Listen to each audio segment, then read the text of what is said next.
क्या आपने कभी सोचा है कि कई युग बीतने के बाद भी रामायण हमारे हृदय पटल से एक क्षण के लिए भी विलुप्त क्यों नहीं होती?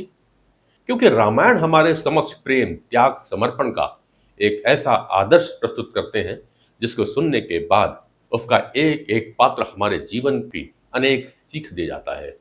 ऐसा ही एक वृत्तांत मैं आपके समक्ष रखने का प्रयास करता हूँ। बात है लंका में चल रहे राम रावण युद्ध के उस क्षण का, जब मेघनाथ से युद्ध करते हुए लक्ष्मण को शक्ति लग जाती है और हनुमान उनके लिए संजीवनी का पहाड़ लेकर लौट रहे होते हैं। बीच रास्ते में अयोध्या पड़ती है, जहां भरत उन्हें आकाश मार्ग में उड़ रहा राक्षस समझकर बाण मारते हैं और हनुमान नीचे गिर पड़ते हैं। भरत आदि के पूछने पर हनुमान जी सारा वृत्तांत सुनाते ही कैसे माता सीता का हरण हुआ, रावण उन्हें हरण करके ले गया और लक्ष्मण जी युद्ध में शक्ति लगने से मूर्छित पड़े हुए हैं। यह बात जब कौशल्या माता को ज्ञात होती है तो वे कहती है कि श्री राम को कहना कि लक्ष्मण के बिना अयोध्या में पैर भी न रखे, राम वन में ही रहे। तो माता सुमित्रा कहती है कि राम से कह देना कि कोई बात नहीं, अभी शत्रुघ्न है, मैं उसे भेज दूंगी, मेरे दोनों पुत्र राम सेवा के लिए ही तो जन्मे हैं। माताओं का प्रेम देखकर हनुमान की आंखों में आंसुधारा बह निकलती है, परंतु जब उन्होंने उर्मिला को देखा तो सोचने लगे कि यह क्यों एकदम शांत और प्रसन्न खड़ी है। क्या इन्हें अपने पति के प्राणों की कोई चिंता नहीं है?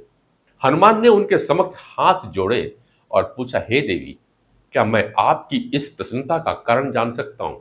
आपके पति के प्राण संकट में है। सूर्य उदित होते ही सूर्य कुल का दीपक बुझ सकता है। यह सुनकर उर्मिला ने उत्तर दिया, उसे सुनकर तीनों लोकों का कोई भी प्राणी उनकी वंदना किए बिना नहीं रह सकता। उर्मिला ने कहा, मेरा दीपक संकट में नहीं है हनुमान, वो बुझ ही नहीं सकता। रही सूर्योदय की बात, तो आप चाहे तो कुछ दिन और अयोध्या में विश्राम कर लीजिए, क्योंकि आपके वहां पहुंचे बिना सूर्य उदित हो ही नहीं सकता। आपने कहा कि प्रभु श्री राम मेरे पति को अपनी गोद में लेकर बैठे हैं, तो हे हनुमान, आप ही बताइए, जो योगेश्वर राम की गोदी में लेटा हो, काल उसे कैसे छू सकता है? या तो वो दोनों लीला कर रहे हैं। मेरे पति जब से वन गए हैं तब से वे सोए ही नहीं हैं।